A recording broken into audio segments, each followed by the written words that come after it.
Bonsoir tout le monde. Je suis désolée, mais je ne vois pas si on a déjà commencé. Je pense bien. Oui, voilà. Merci à tout le monde d'être venu, de vous avoir inscrit sur notre webinaire sur la vaccination des enfants de 5 à 11 ans. Et donc, nous sommes tous prêts voilà, pour commencer la présentation. Nous avons avec nous, et on veut très fortement les remercier, le docteur Martin, infectiologue de CHU Saint-Pierre, et le professeur Smeester, infectiologue pédiatrique à l'UDERV, et moi-même, Inge Neve, responsable du dispositif COVID à Bruxelles. Je voudrais juste faire une petite introduction. On va travailler en 4 parties.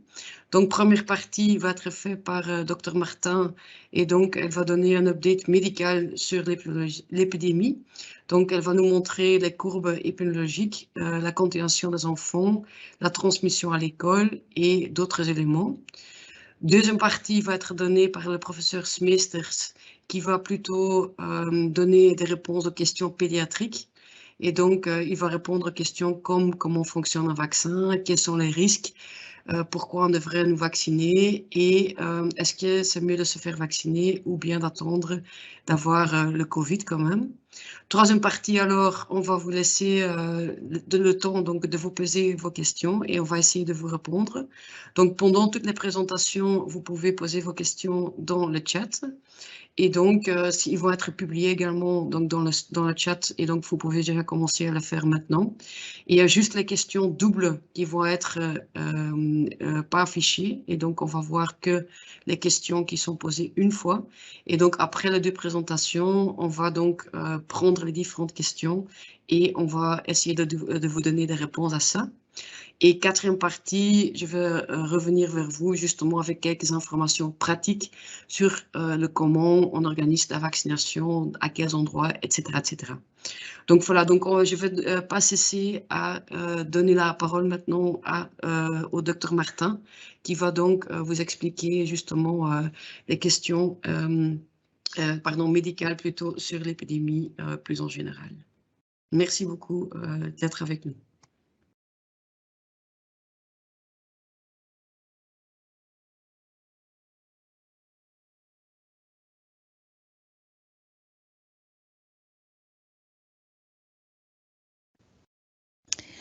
Bonjour à tous, donc je me présente, je suis le docteur Charlotte Martin, je suis infectiologue au CHU Saint-Pierre à Bruxelles et je vais discuter en quelques minutes de l'épidémie de Covid, des dernières données, en particulier des données qui concernent peut-être l'infection des enfants, justement des enfants de 5 à 11 ans. Et des particularités de l'infection chez ces enfants. Dia suivante.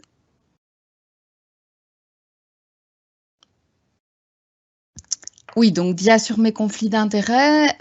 Il faut savoir que tous les conflits d'intérêts pour les médecins sont publics et donc accessibles à n'importe qui sur un site très bien fait qui s'appelle bitransparente.be, sur lequel vous pouvez mettre le nom du médecin et voir si il a des liens avec l'industrie pharmaceutique. Dans mon cas, je n'ai pas de lien contractuel, mais certaines firmes pharmaceutiques ont participé financièrement à des congrès, quand on pouvait encore aller en congrès en présentiel, en 2018 et en 2019. Dia suivante. Alors, où est-ce qu'on en est dans l'épidémie, là, au 23 février 2022? Je vous ai mis en haut à droite, donc ça, c'est les courbes qu'on trouve, par exemple, sur le site de Sciensano. En haut à gauche, c'est un site qui s'appelle Our World in Data, où vous voyez la courbe de la Belgique. Et ce qu'on voit en haut à gauche, c'est la courbe des cas. Donc, ce ne sont pas les hospitalisations, ce sont bien les cas. Vous voyez que la vague Omicron est impressionnante. La dernière vague que l'on vient de passer, et je pense qu'on l'a tous senti avec des tas de gens autour de nous, et parfois nous-mêmes d'ailleurs, qui avons été contaminés par ce variant Omicron. Vous voyez qu'en mars 2020, on a l'impression que c'était une toute petite vague, parce que je vous rappelle qu'à ce moment-là, on ne testait pas les gens en dehors des hôpitaux, on ne testait que les gens hospitalisés.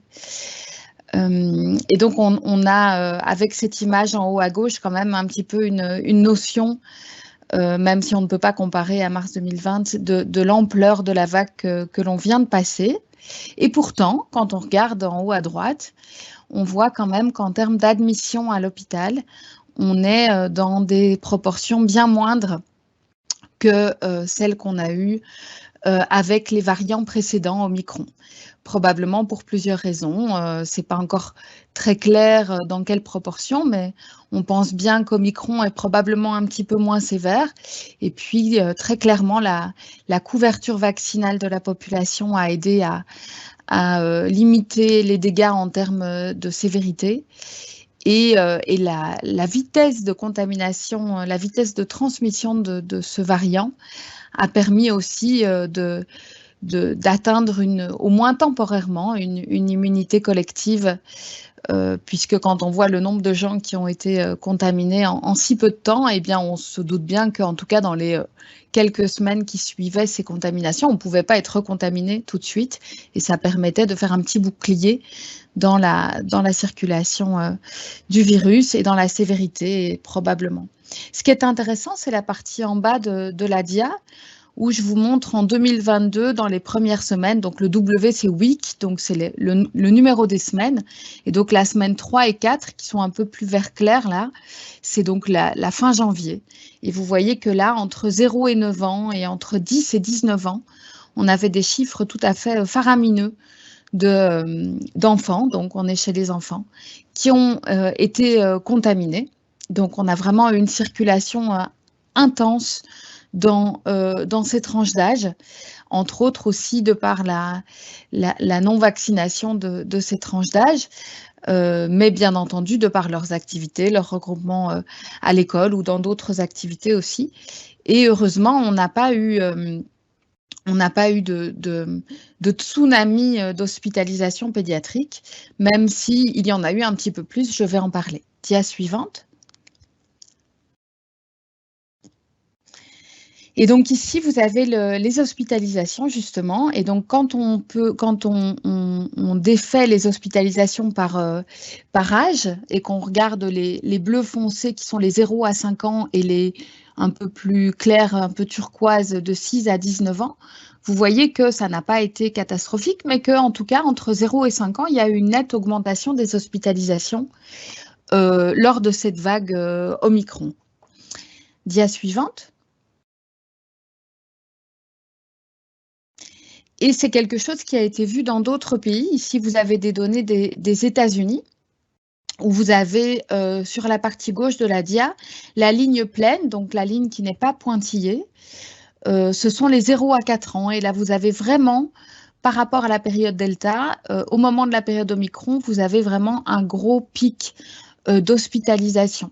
Alors, comment est-ce que ça peut être expliqué? Eh bien, d'abord par le fait qu'en effet, c'était des enfants qui n'étaient pas vaccinés. Mais alors, quand on regarde d'un petit peu plus près les données américaines, par exemple, on voit que cette grosse augmentation d'hospitalisation a été provoquée surtout par une augmentation des tout-petits, de l'hospitalisation des tout-petits, donc des moins d'1 an. En fait, ici, ça n'est pas détaillé à ce point-là, mais c'est surtout les moins d'1 an qui ont été hospitalisés, probablement pour 2 raisons. D'abord parce que les tout petits, et là je parle plutôt des moins de 3 mois, eh bien quand un tout petit fait de la fièvre, en fait, il est très souvent hospitalisé parce qu'on est obligé de lui faire un bilan pour voir ce qui se passe. Donc en fait, un bébé de moins de 3 mois qui fait de la fièvre est hospitalisé, ne fût-ce que 48 heures pour voir ce qui se passe exactement et s'assurer que ce n'est pas quelque chose de grave puisqu'on est dans une période vraiment de vulnérabilité extrême. Et puis, la deuxième chose, c'est que c'est quand même chez les tout-petits de moins d'1 an, c'est quand même une population qui a présenté pas mal de problèmes respiratoires avec le Covid, probablement aussi parce qu'ils sont petits et qu'ils ont des plus petites bronches, un petit peu comme on voit dans les épidémies de grippe ou dans les épidémies saisonnières de bronchiolite, où on voit clairement que ce sont les moins d'un an qui payent un plus lourd tribut à ces épidémies-là. C'est vraiment cela qu'on a eu l'impression de voir lors de cette période Omicron. Dia suivante.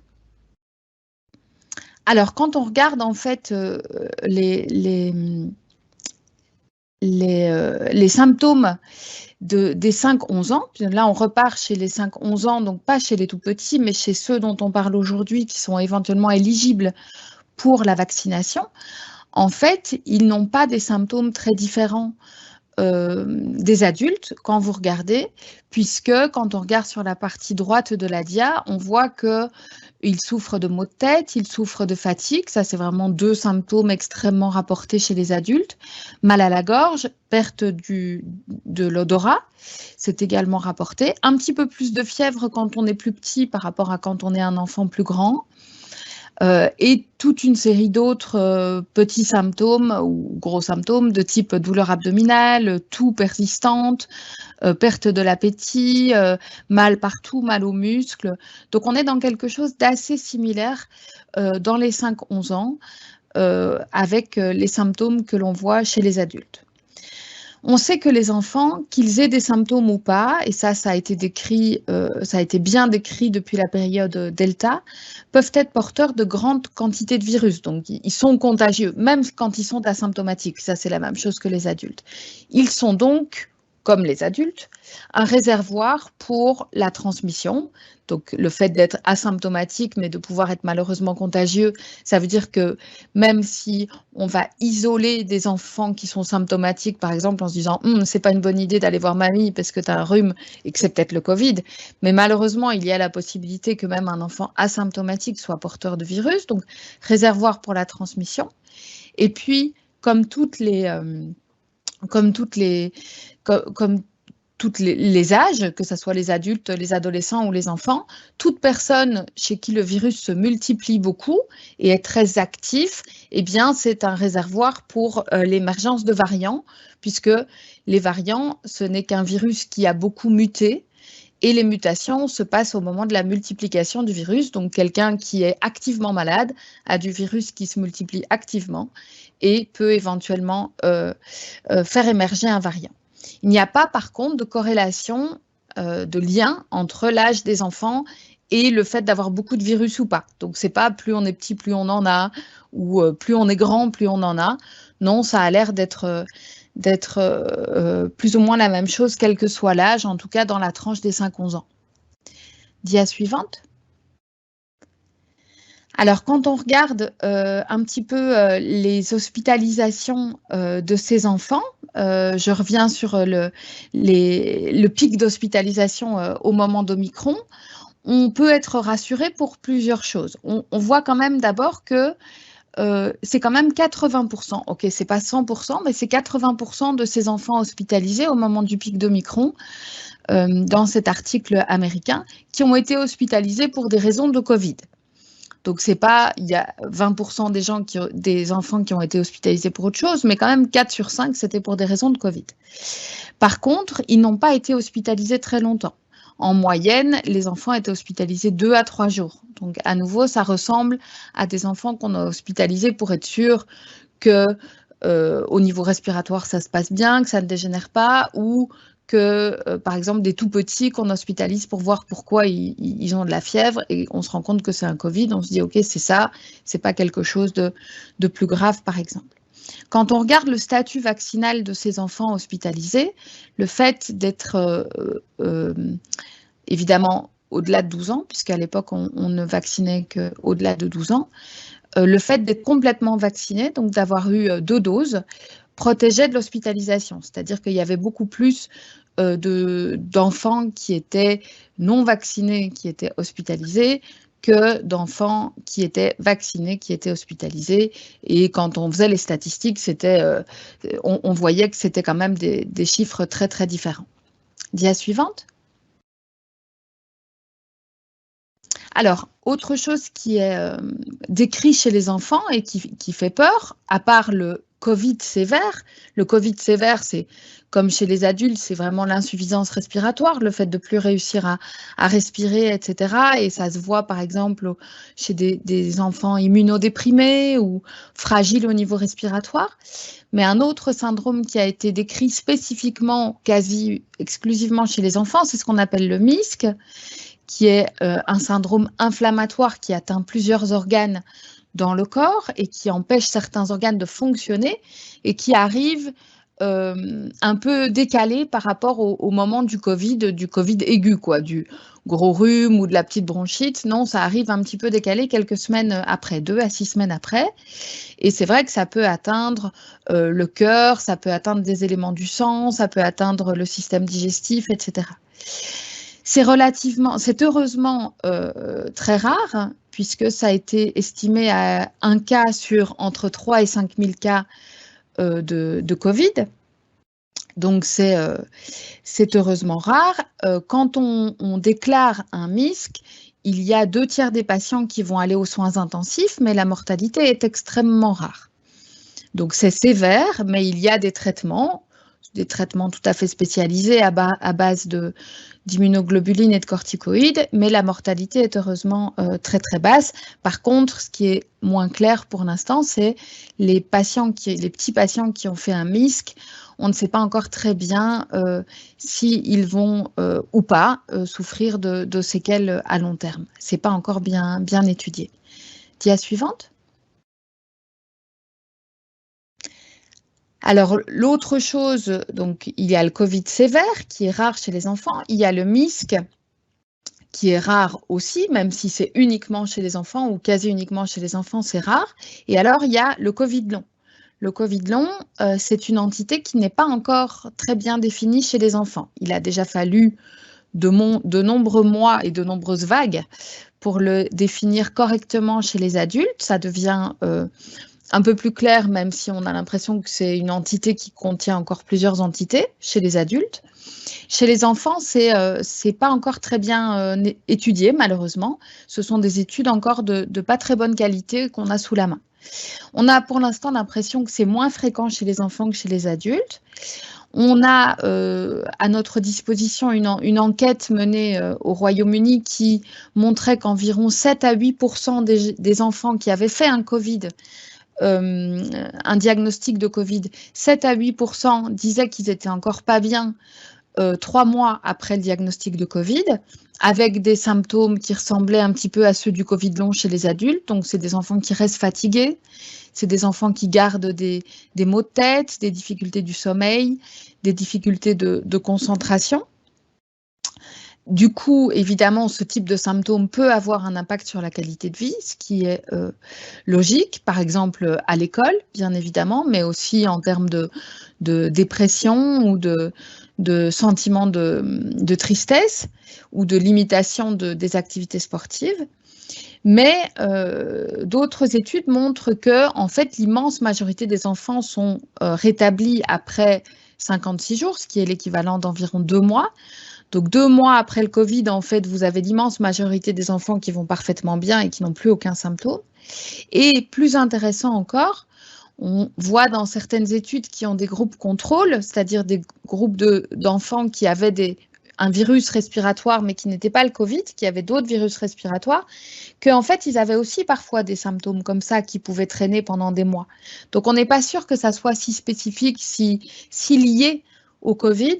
On se dit qu'en fait, c'est peut-être quelque chose qu'il y avait déjà après certaines infections virales, comme l'influenza, ou il y en a plein évidemment des virus respiratoires chez les enfants, et que ça n'avait pas été très bien identifié, et que maintenant qu'on essaye d'étudier plus en profondeur un éventuel Covid long chez les enfants, on l'identifie chez après d'autres viroses. Et c'est vrai que chez les adultes, on s'est posé la question aussi, vu qu'on a plein de on a pas mal de viroses qui donnent ce genre de symptômes longs, comme la mononucléose par exemple, qui est bien connue pour, chez certaines personnes, donner des symptômes pendant éventuellement longtemps, ou la dengue, qui est une infection tropicale, mais qui peut donner des symptômes traînants également.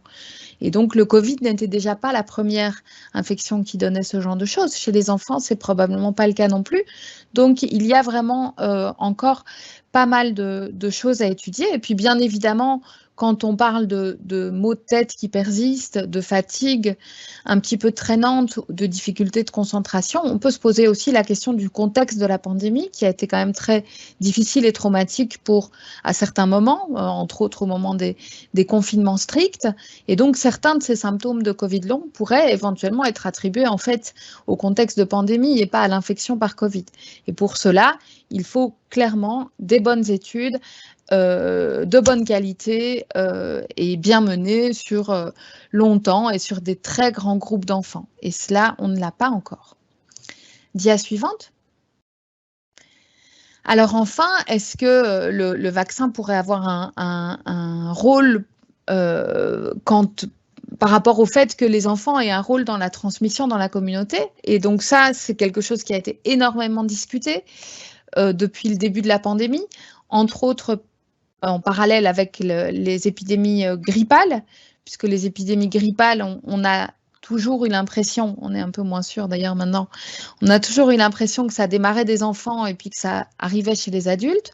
Et donc, on se disait que ça allait être probablement la même chose pour le Covid, une autre infection virale respiratoire.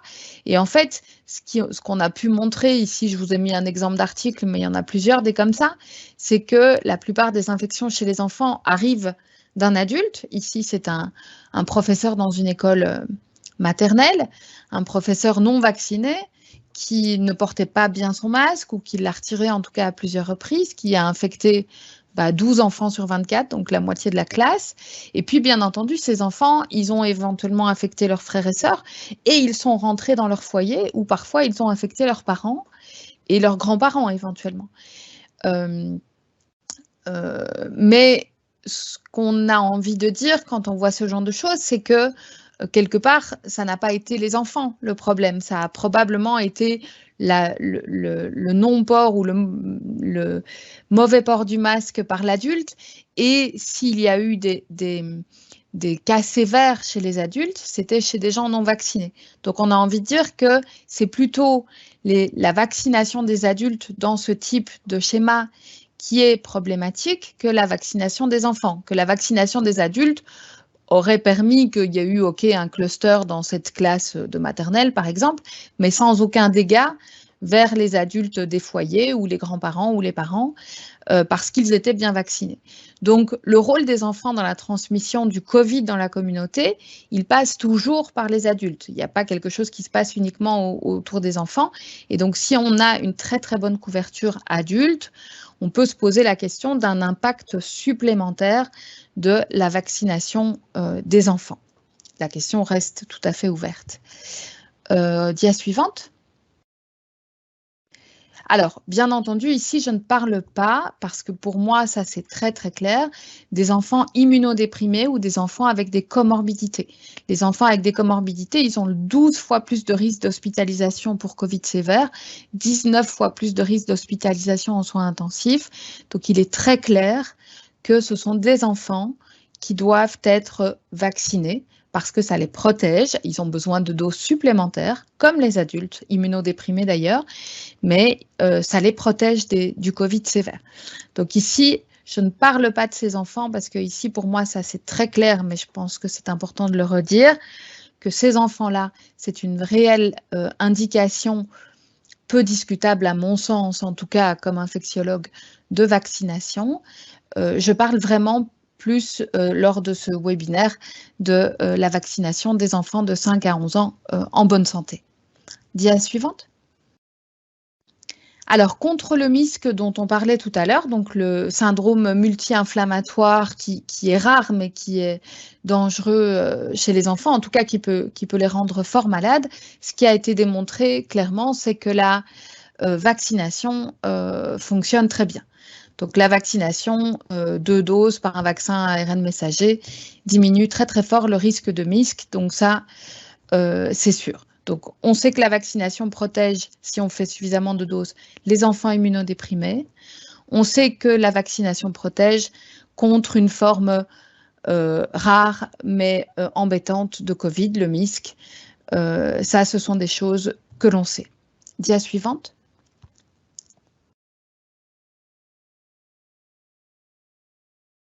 Sur les Covid longs, par contre, c'est vraiment quelque chose qui est encore mal étudié. Et je vous ai dit que de toute façon, on a vraiment peu de données de bonne qualité sur le Covid long chez les enfants.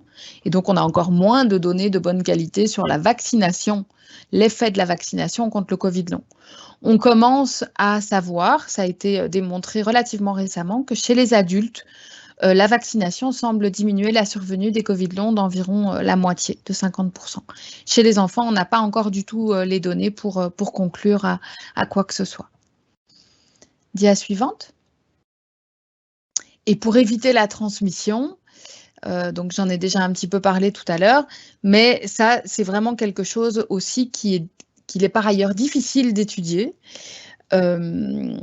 Et puis, pour l'instant, nous avons accès à des vaccins qui sont extrêmement efficaces pour protéger des formes sévères, mais qui malheureusement ne sont pas encore parfaits en termes d'éviter la contagiosité des gens.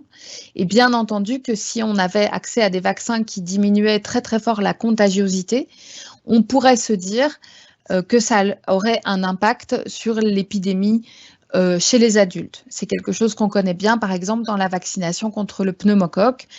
Quand on vaccine les enfants contre le pneumocoque, on les empêche de transmettre le pneumocoque et donc on diminue les infections à pneumocoque chez les adultes. C'est vraiment ce modèle-là que l'on aimerait avoir pour le Covid, mais que l'on n'a pas encore, parce qu'on n'a pas encore des vaccins qui permettent de diminuer très fort la transmission. Donc, on ne peut pas encore conclure à cela. Il y a des modèles, il y a des modèles dans tous les sens évidemment, mais il y a des modèles qui montrent qu'une couverture de 80% de vaccination des enfants, ça aurait plus ou moins la même influence sur l'épidémie, l'épidémie essentiellement chez les adultes, qu'une couverture à plus de 90% chez tous les plus de 18 ans. Je vous rappelle qu'on n'est pas à plus de 90% à l'échelle de la Belgique. Bien évidemment, il y a dans les modèles, il faut pouvoir injecter plein de choses et il y a des choses qui sont difficiles à injecter, le port du masque, l'attitude des gens de se regrouper ou de moins se regrouper, de faire des grosses fêtes ou des réunions familiales, etc. Ça, c'est difficile à évaluer. Mais le message que je veux faire passer, c'est que bien évidemment, la priorité, ça reste d'atteindre une couverture vaccinale chez les adultes la plus élevée possible. C'est vraiment ça la priorité, même si, et le docteur Smesters va vous en parler en termes de sécurité, je n'ai aucun doute sur la sécurité de ces vaccins. Pour tout vous dire, mes 3 enfants sont vaccinés, donc je n'ai vraiment aucun doute sur la sécurité de ces vaccins. Simplement, quand on commence une vaccination généralisée dans une population, il faut savoir l'impact que l'on vise. Et la vaccination généralisée chez les enfants, pour l'instant, on ne sait pas encore très bien quel impact on pourrait attendre de cette vaccination généralisée. Dia suivante. Voilà, donc en conclusion et très rapidement, concernant le Covid sévère, que ça soit avec la complication de MISC ou simplement un Covid sévère chez les enfants, ça existe. Heureusement, c'est rare. L'augmentation des hospitalisations pendant la vague Omicron, on l'a vu en Belgique, pas au point des États-Unis, etc., mais il y en a eu un petit peu en Belgique. Mais on peut l'expliquer par plusieurs facteurs qui sont plutôt rassurants, comme l'hospitalisation des tout-petits pour bilan de fièvre ou pour complications respiratoires, mais sans grande catastrophe en tout cas. On n'a pas encore vraiment de données sur le Covid long chez les enfants. Ça, c'est vraiment quelque chose pour lequel il manque des bonnes études. La vaccination, elle protège des formes sévères, ça c'est sûr, et elle protège des MISC. Donc de ces complications rares. Mais on n'a pas encore d'idée précise de l'effet de la vaccination contre les Covid longs chez les enfants. Et on n'a pas encore d'idée précise de l'effet de la vaccination généralisée des 5-11 ans, par exemple, en termes d'impact précis sur la pandémie, contrairement à la vaccination généralisée chez les adultes, pour laquelle on a une idée très claire de son impact. Voilà, je passe la parole à Pierre pour la suite.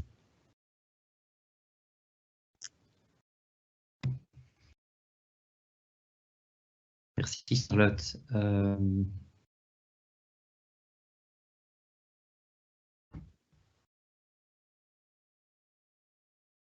Voilà, alors mon nom est Pierre Smester, je suis pédiatre à l'hôpital des enfants à Bruxelles et ma spécialité est l'infectiologie pédiatrique et on m'a demandé de faire un complément, je dirais, en coordination avec le docteur Martin, spécifiquement sur la vaccination. Alors, on est parti de 9 questions, si je peux avoir la dia suivante.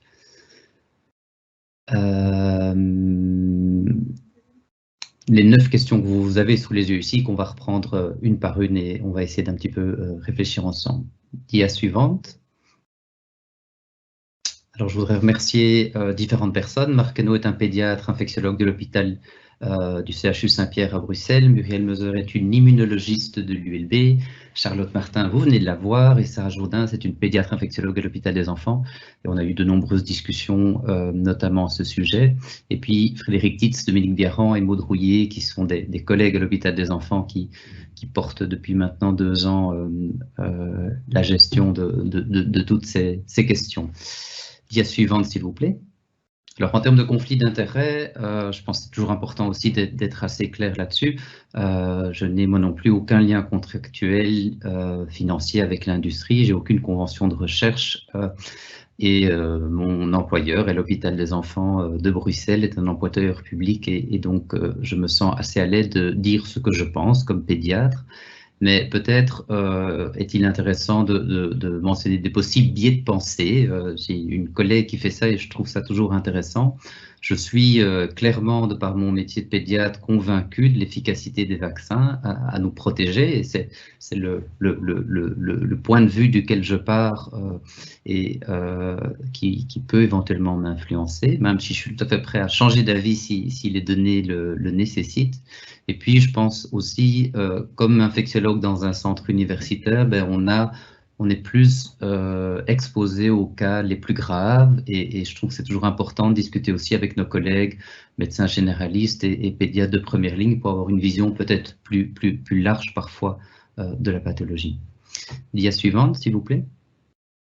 Alors, qu'est-ce qu'un vaccin? C'est la première question. Alors, c'est à la fois très simple et très compliqué parce que très technique.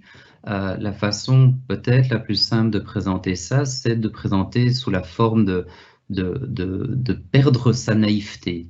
En fait, les infections les plus sévères arrivent lorsque un pathogène, que ce soit une bactérie ou un virus, nous infecte et que notre corps, notre système immunitaire n'est absolument pas préparé à cette rencontre. Et évidemment, quand le Covid-19 est arrivé, aucun de nous n'était préparé, nous étions tous naïfs dans tous les sens du terme, et y compris au niveau immunitaire. Et ce que la vaccination nous permet, par un contact qui est préalable à l'infection, qui est contrôlé, qui est très ciblé, c'est d'acquérir une mémoire immunitaire, d'acquérir une certaine connaissance de ce pathogène, et dans un deuxième temps, lorsqu'on le rencontre réellement, eh bien, nous avons déjà quelque part une étape d'avance et nous pouvons développer un arsenal de réponses et nous débarrasser du virus ou de la bactérie de manière beaucoup plus efficace. Donc, c'est une façon contrôlée de se préparer avant une infection. Dia suivante. Alors, qu'est-ce qu'il y a dans un vaccin? Il y a différentes choses et c'est là que ça devient un peu plus technique et finalement assez complexe. C'est qu'il y a le principe, je dirais, actif, qui est la partie de gauche de la dia, avec différents types de vaccins, avec des pathogènes atténués, des pathogènes qui sont inactivés, tués. Il y a des vaccins purifiés avec des antigènes purifiés. Il y a des vaccins mRNA, on en a beaucoup parlé évidemment depuis 2 ans. Et puis, on a des microbes non pathogènes qui portent des composants permettant la vaccination. Ça, c'est le composé qu'on veut rendre actif et activant notre système immunitaire. Et puis pour que ça fonctionne bien, il faut que ce soit stable, il faut que ce soit stérile, et donc il y a un environnement pour permettre la stabilité. Dans certains vaccins, il y a des adjuvants, dans d'autres vaccins, il n'y en a pas, et l'ensemble constitue la vaccination qu'on injecte. Dia suivante. Pour le coronavirus, on a donc différents types de vaccins, mais tous ciblent, vous voyez une image du coronavirus avec ces spicules, cette protéine S qui permet en fait de s'accrocher notamment aux cellules du poumon et d'ainsi infecter la personne. Et en fait, quand on développe des anticorps qui sont les petites parties vertes que vous voyez sur la partie droite de l'image, les anticorps vont se mettre contre cette espèce d'excroissance, comme un cheveu sur la tête d'un virus, et empêcher la liaison. Et donc c'est un bon moyen de se protéger, et le vaccin, en fait, présente cette partie-là du virus, donc pas l'entièreté du virus, mais cette partie-là du virus pour induire une immunité dans notre corps avant de rencontrer le virus. Dia suivante. Alors, est-ce que le vaccin pédiatrique est différent ou semblable à celui des adultes? Le seul vaccin qui est accessible pour les enfants actuellement, c'est le vaccin mRNA commercialisé par la firme Pfizer, mais dans un dosage qui est pédiatrique. Et ça, comme pédiatre, c'est toujours quelque chose qui nous fait plaisir parce que parfois, on est contraint d'utiliser des médicaments qui ont été développés pour l'adulte et puis d'adapter les doses pour l'enfant. Mais ici, on a la chance d'avoir un vaccin qui a été conçu pour l'enfant. Le dosage a été prévu, je dirais, de manière optimale pour cette classe d'âge-là. Et les vaccins ARN messager, en fait, c'est de l'ARN messager qui est dans une bulle de graisse, dans une bulle comme une bulle de savon si vous voulez, et en fait les parois de nos cellules sont composées de graisse aussi, et donc c'est comme deux gouttes d'huile qui se rencontrent, elles peuvent ne former plus qu'une seule, et c'est comme qu'une seule goutte, et c'est comme ça que l'ARN rentre dans notre cellule et est utilisé dans notre cellule pour présenter cette protéine S, le cheveu du coronavirus à la surface de la cellule. Donc c'est une technique assez élégante pour induire une immunité ciblée, contrôlée contre un élément déterminant du coronavirus. Dia suivante.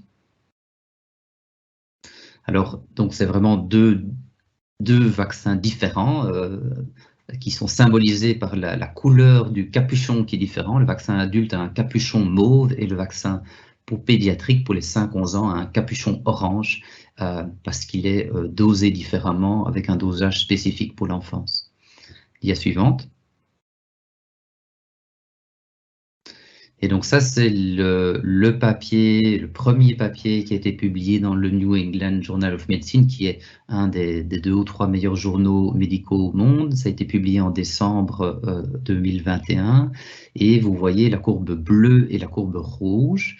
La courbe bleue, ce sont les enfants qui, dans l'étude, n'ont pas été vaccinés. Ils ont été vaccinés par ce qu'on appelle un placebo, donc il n'y a pas de composé actif. Et vous voyez que le nombre de cas dans cette partie-là de l'étude augmente, alors que chez les enfants vaccinés, il augmente très nettement moins, et une efficacité de pratiquement 91% a été démontrée par cette étude, avec un profil de sécurité qui est excellent.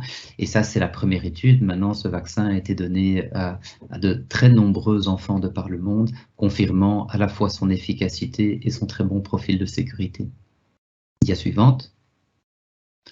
Alors pourquoi utiliser des vaccins? Pourquoi vaccineriez-vous vos enfants, vos petits-enfants? Charlotte Martin en a déjà parlé un petit peu, mais je vais essayer de résumer ça. Dia suivante. Mais avant de le faire, je voulais peut-être mettre un peu de nuance parce qu'on entend souvent ces discussions en blanc, noir et c'est rarement le cas en médecine.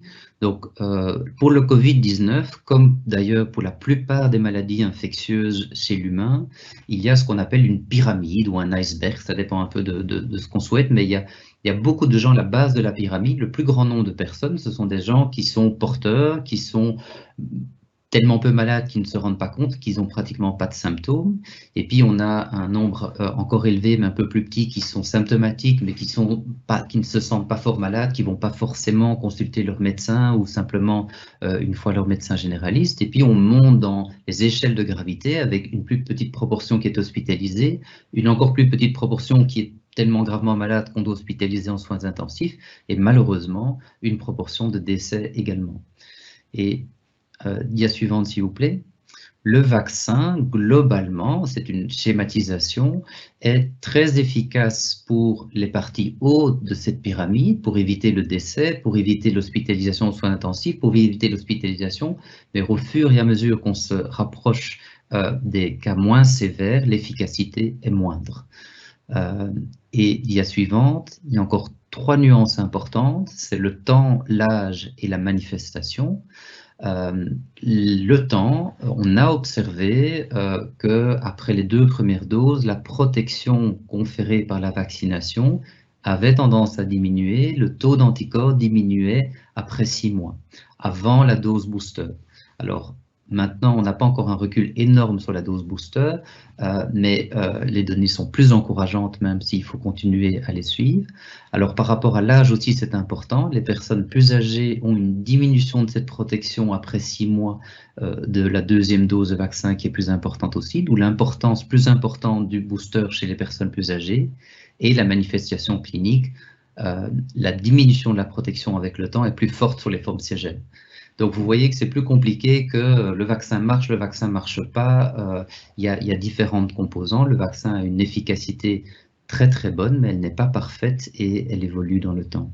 Dia suivante. Alors, spécifiquement pour la vaccination, je vais finalement répéter ce que le docteur Martin vous a déjà dit. Dans les bénéfices de la vaccination, il y a la diminution de l'infection qui est partielle, qui n'est pas totale, mais qui est tout à fait significative, et des bons chiffres qui nous montrent qu'on diminue les hospitalisations par la vaccination et qu'on diminue les rares décès, mais c'est chaque fois quand même des drames, évidemment, par la vaccination. Il y a une diminution qui est maintenant claire, notamment avec 2 études récentes qui ont été publiées ces dernières semaines, de la diminution du risque du MISC dont le docteur Martin vient de vous parler.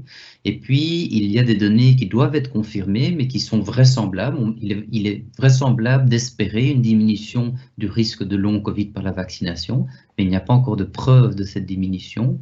Et il y a aussi cet espoir de diminuer par la vaccination des enfants les hospitalisations et les décès chez les adultes. Cet espoir est vraisemblable, mais le quantifier est difficile. Est-ce qu'il est significatif ou marginal? C'est vraiment difficile d'en être certain, et ça change en fonction des vagues et des différents variants, et donc ça évoluera encore à l'avenir. Donc globalement, l'argumentaire pour proposer la vaccination, c'est vous diminuez le risque. Moi, comme pédiatre, je ne suis pas particulièrement inquiet du Covid. Il y a d'autres choses qui me perturbent plus quand je rentre à l'hôpital le matin. Mais malgré tout, il y a certains cas qui sont plus élevés et le vaccin vous offre une protection par rapport à ce risque-là. Et il y a potentiellement un bénéfice pour la communauté aussi. Les risques, ce sont les effets secondaires. Je vais y revenir. Ils sont comparables aux adultes, probablement un petit peu mieux tolérés chez l'enfant que chez l'adulte, mais globalement du même ordre de grandeur. Dia suivante. Alors, on est dans un équilibre par rapport à la vaccination des enfants. C'est important pour nous comme pédiatres que ce vaccin soit proposé. Moi, je suis vraiment content qu'il soit là. C'est un outil de plus dans notre arsenal pour lutter contre cette épidémie. Et la question est nuancée par rapport à la vaccination des petits. Il y a des arguments qui sont pour, je les ai mentionnés. Il y a des arguments qui sont contre parce que globalement on n'est pas très inquiet de la pathologie liée au Covid-19 chez l'enfant, qu'on a encore des manques de données de sécurité dans le temps. Ce sont des études, on est rassuré sur la sécurité à court terme, on n'a pas encore les données à plus long terme, même si ce risque n'est pas tout à fait établi par les études antérieures. On ne craint pas vraiment les effets secondaires à long terme, mais on ne les connaît pas. Et donc, il y a vraiment une balance à faire en fonction des situations personnelles, et la position, c'est de proposer, de donner les informations pour que chacun puisse faire son choix. Dia suivante, pardon. Les effets secondaires connus chez les enfants à court terme et à long terme. Alors, il y a une figure qui est un petit peu dure à présenter complètement à droite, mais à court terme, ce sont les effets classiques de la vaccination, c'est-à-dire douleur locale, avoir mal au bras pendant quelques heures, 2-3 jours, un peu de fièvre, un syndrome grippal, des céphalées, voilà, quelque chose qui n'est pas la grippe, mais qui ressemble aux symptômes qu'on a quand on a une grippe légère. Ça arrive à peu près dans 10% des cas. À long terme, on n'a pas encore de données au-delà de 3-6 mois, mais le risque théorique d'avoir des problèmes au-delà de cette période est relativement faible. Donc, je ne suis pas du tout inquiet par rapport au safety, par rapport à la sécurité, et je pense vraiment que ce vaccin a un très bon profil de sécurité, et que même si le Covid est relativement bénin chez l'enfant, vous diminuez malgré tout le risque en proposant la vaccination à votre enfant. Dia suivante. Alors, la question des myocardites, on en a beaucoup parlé pendant l'été, pendant l'automne, et en fait, c'était dans le contexte des adolescents, de la vaccination des adolescents, donc des 12-17 ans. Alors, un petit mot sur la myocardite, c'est que c'est fréquent en pédiatrie. C'est quelque chose qu'on voit fréquemment, surtout chez les petits, les nourrissons, les deux en dessous des 3-4 ans, et puis à partir de 15-16 ans. Donc ça, c'est avant le Covid, c'est quelque chose qu'on a régulièrement. C'est quoi une myocardite? C'est une inflammation du cœur. Donc le cœur est un peu enflammé et fonctionne un peu moins bien. Heureusement, ça ne dure pas longtemps, c'est de bons pronostics, mais ce sont des enfants qu'on surveille parfois aux soins intensifs pendant quelques jours. Le pronostic est très bon, mais on doit être bien proche d'eux et les surveiller convenablement. Alors ça, c'est la maladie naturelle. Les données de vaccination, dia suivante. Donc ça, ce sont les données, vous voyez, à partir de 12 ans jusqu'à 50 ans. Ce sont les données de surveillance d'effets secondaires de la vaccination. Et on voit clairement, et on a vu ça, on a discuté de ça, que après la deuxième dose, ce sont les barres en rouge, et notamment beaucoup plus chez les garçons que chez les filles, dans la classe d'âge des adolescents, des jeunes adultes, donc je dirais de 16 à 24 ans, il y a, après la deuxième dose de vaccin, une augmentation du nombre de myocardites. Donc, un effet secondaire de la vaccination qui est réel, mais qui reste avec une fréquence qui est inférieure à la maladie naturelle. Donc, le vaccin n'est pas parfait, aucun des vaccins n'est parfait, mais malgré ce signal-là qui est quand même circonscrit à une classe d'âge et qu'on n'a pas observé chez les plus jeunes, donc ce n'est pas un problème pour la vaccination dont on parle ce soir de 5 à 11 ans, en partie peut-être liée à la dose du vaccin qui a été adaptée, mais aussi peut-être par rapport à ce qu'on voit d'habitude, ce sont des classes d'âge entre 5 et 11 ans dans lesquelles on voit peu de myocardite, et on a vu très peu, pratiquement aucune myocardite post-vaccinale dans cette classe d'âge-là. Dia suivante. Et donc, de nouveau, la vaccination, c'est vraiment le Covid, le facteur d'âge est un facteur assez important, et donc vous voyez ici des estimations de ce qu'on gagne et de ce qu'on peut avoir comme effet secondaire par rapport à la vaccination. Ce qu'on gagne est en vert, ce qu'on a comme difficulté est en rouge, et donc vous voyez qu'au plus les personnes sont âgées, au plus elles gagnent de la vaccination avec un risque qui est minimal. Et cette balance, même pour les 12-17 ans, reste tout à fait favorable à la vaccination, mais elle est moins formidable, je dirais, qu'elle ne l'est chez les personnes plus âgées. Donc ça, c'est vraiment pour la vaccination des adolescents. Pour les 5-11 ans, la myocardite n'est pas un problème. Et on n'a pas eu ce signal de risque lié à la vaccination. Dia suivante. Et donc, par rapport à cette question de la myocardite qu'on nous avait demandé un peu de reprendre, c'est vraiment uniquement pour les adolescents. Et même chez les adolescents, il y a clairement un avantage, les bénéfices en termes de prévention d'hospitalisation, en termes de prévention d'admission aux soins intensifs et en termes d'éviter des morts est favorable. Chez les 5-11 ans, la myocardite n'est pas un problème après la vaccination. Dia suivante. Alors, comment ça se passe? Est-ce que c'est douloureux? Ça prend combien de temps? On a une antenne de vaccination pédiatrique à l'hôpital des enfants je pense que c'est exemplatif de comment ça se fait ailleurs. Donc, c'est sûr que quand on fait la vaccination des enfants, on prend du temps d'expliquer les choses, on prend du temps d'illustrer, on essaye de distraire les enfants, que ce soit quelque chose, c'est jamais gai d'avoir une piqûre, mais en mettant un peu d'énergie et d'habitude, on arrive vraiment à ce que ça se passe de bonne manière. On peut gérer la douleur de beaucoup de façons. Une des façons les plus efficaces, c'est la distraction. Vous voyez un enfant avec un masque de réalité virtuelle, ça marche extrêmement bien, mais plus simplement, distraire, raconter une histoire, chanter une chanson, ce sont des choses qui fonctionnent aussi. Et donc, il y a une question de temps. On prend plus de temps à vacciner les adultes que vacciner des enfants, mais si on prend ce temps, ça se passe vraiment fort bien. Dia suivante.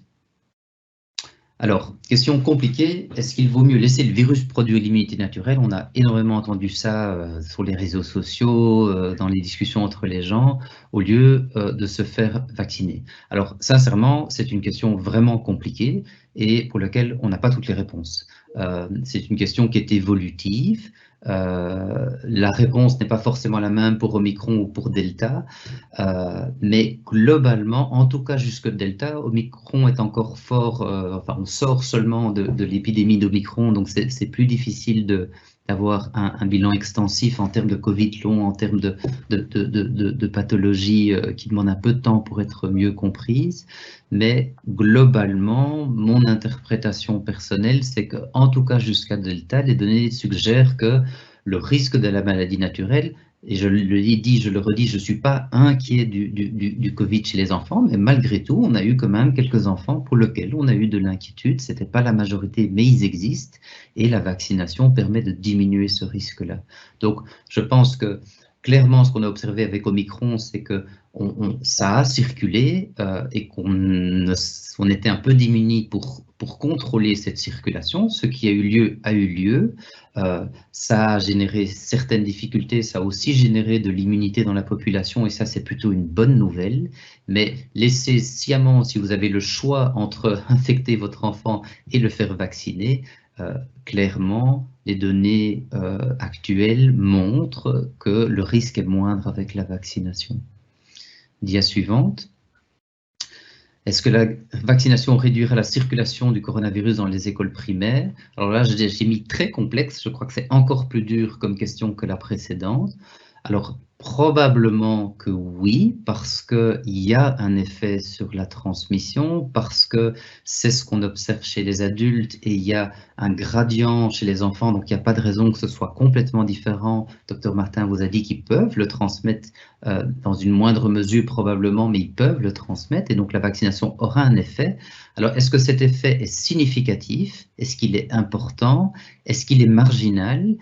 Ça, c'est vraiment difficile. On a quand même l'impression que cet effet semble moins important pour Omicron qu'il ne l'était pour Delta.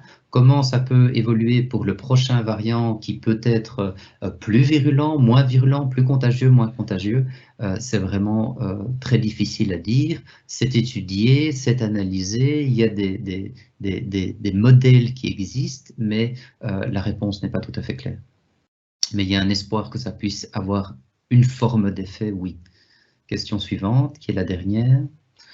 Ne vaut-il pas mieux reporter la vaccination des enfants jusqu'à ce que le vaccin contre le virus Omicron soit disponible? Sincèrement, je ne sais pas. Mon impression personnelle, c'est que non, parce que on n'a pas encore de données sur Omicron, parce que il est vraisemblable qu'on ait d'autres variants qui arrivent encore. Est-ce qu'ils causeront des difficultés ou pas? La bonne nouvelle d'Omicron, c'est que ça a moins rempli les soins intensifs et donc probablement en bonne partie grâce à l'immunité vaccinale et naturelle de la population. Mais je pense que l'idée d'attendre, voilà, on aura plus de données. Si c'est votre souhait, si c'est votre désir, ben, c'est une option. Est-ce qu'on aura un vaccin pédiatrique Omicron? Je n'en suis pas certain, mais je ne sais pas dire plus par rapport à cette question. Dia suivante. Et donc, j'avais envie de conclure de manière peut-être un peu similaire à ce que le docteur Martin a dit. Je donne parfois comme exemple que je suis favorable à la vaccination des enfants. Je suis content qu'on ait un vaccin pédiatrique. Je pense que voilà les données, les arguments pour le faire. Ça ne me choque pas qu'on ne veuille pas le faire, mais je pense que c'est une bonne idée de le faire. Mais ceci dit, la priorité en termes populationnels reste de vacciner les adultes. Et donc, je pense que c'est important de le dire, c'est bien de vacciner les enfants en plus et pour les protéger, eux, mais la priorité est certainement de vacciner les adultes. Et ce que j'ai envie aussi de faire passer comme message, c'est que je trouve qu'on sort d'une période qui était quand même très stressante pour tout le monde. Nos vies ont été quand même fort chamboulées par toute cette histoire. Et ce que j'ai envie de dire comme pédiatre aujourd'hui, c'est qu'il faut diminuer la peur. Je pense que, je vous l'ai dit à plusieurs reprises, moi, j'ai pas peur de ce vaccin. Moi aussi, j'ai vacciné mes 3 enfants. Mais je n'ai pas peur du Covid non plus chez l'enfant, même si certains tableaux peuvent être cliniques. Et je pense qu'il faut un peu calmer la peur et essayer que chacun ait l'information et que chacun puisse prendre le bon choix pour sa famille, pour ses enfants, pour son environnement. Je pense que répondre à ces questions, ça dépend de ce que vous pensez, ça dépend, est-ce que ça vous soulage de faire la vaccination? Faites-la, c'est une bonne idée. Est-ce que vous préférez attendre? Pourquoi pas? Est-ce qu'il y a une personne plus fragile dans votre entourage? Faire la vaccination, c'est une façon de diminuer au maximum le risque et d'être sûr d'avoir tout fait pour diminuer ce risque. Donc, selon la situation, parlez-en avec votre médecin et prenez la bonne décision pour vous. Voilà, c'est fini, je vous remercie.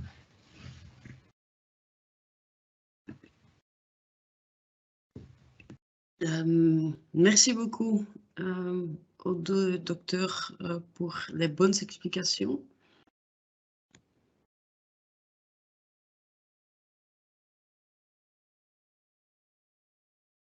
Voilà. On va passer maintenant aux questions. Et j'ai essayé justement de les mettre un peu ensemble. Donc, les premières questions, en fait, vont un peu dans le sens, et je pense quand même qu'on a un peu répondu à ça, mais quand même un peu de voir, donc, pourquoi on doit vacciner les enfants? Donc, il y a des questions qui disent, ils ne meurent pas de Covid, ils ont juste quand il y a des problèmes d'immunité ou de comorbidité. Donc, est-ce qu'il y a un rapport bénéfice-risque de la vaccination pour les jeunes qui est positif?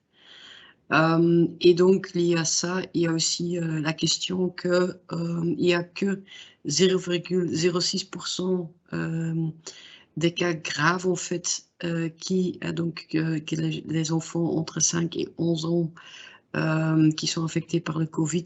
Donc, il y a 0,06% des cas graves. Donc, c'est un nombre très, très réduit. Et donc, il y a encore beaucoup d'incertitudes, justement, au niveau des effets long terme du vaccin. Et donc, quelque part, on pose la question, pourquoi on veut quand même alors vacciner les enfants?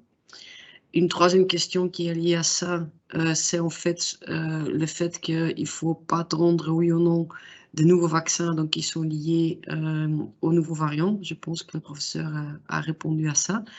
Et dernière question un peu liée à ça aussi, c'est est-ce qu'il ne faut pas mieux alors attendre le début de l'automne pour vacciner au lieu de vouloir vacciner encore les enfants maintenant?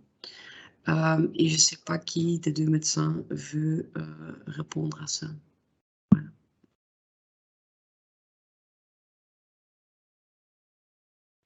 Moi, je veux bien essayer Ouais. et Charlotte complétera. Donc, oui, le risque est faible, mais il est encore plus faible avec la vaccination. Donc, ce n'est pas parce que le risque est faible qu'il est nul. Il y a eu des décès et chaque décès qu'on peut éviter d'un enfant est une bonne chose. Donc, c'est ça la nuance, je pense, qu'on a essayé d'apporter l'un et l'autre. Oui, le risque est faible, c'est sûr, mais il est là et il y a une option qui est disponible, dont la sécurité, je pense, nous convainc tous les deux. Les vaccins, on les connaît depuis longtemps et les effets secondaires à long terme ne sont pas très vraisemblables. Et par ailleurs, dans le long terme, il y a aussi toujours les questions du Covid long chez l'enfant, pour lequel on est globalement, de nouveau, on n'a pas l'impression que c'est extrêmement fréquent, mais on en a clairement, et c'est pas toujours facile pour les gens qui le subissent. Donc, voilà, c'est une possibilité qui existe, qui est proposée à tout le monde avec un vaccin pédiatrique qui a un profil de sécurité qui est tout à fait bon, et voilà, vous diminuez un risque faible à un risque encore plus faible. Je ne sais pas si Charlotte veut commenter ou si ça répond aux questions par rapport aux variants, effectivement. Et par rapport à l'automne, oui, ça c'est peut-être la troisième question. Difficile de répondre. S'il ne se passe plus rien avant l'automne, ben oui, la question est ouverte. Si on a de nouveau une dose, pour l'instant, on a eu deux pics au printemps et 2 pics à l'automne, et puis on a eu Omicron au mois de janvier qui est un peu atypique. Qu'est-ce que l'avenir nous réserve? Personne n'en sait rien. Et donc, si on a une vague de nouveau au printemps, je pense que vacciner les enfants maintenant a tout son sens. Si on n'a rien du tout et qu'on a une vague à l'automne, vacciner les enfants à l'automne pourrait avoir du sens, mais ça, je mets au défi quiconque aujourd'hui de pouvoir répondre clairement à cette question. Ok, merci beaucoup. Docteur Martin, vous avez quelque chose à compléter?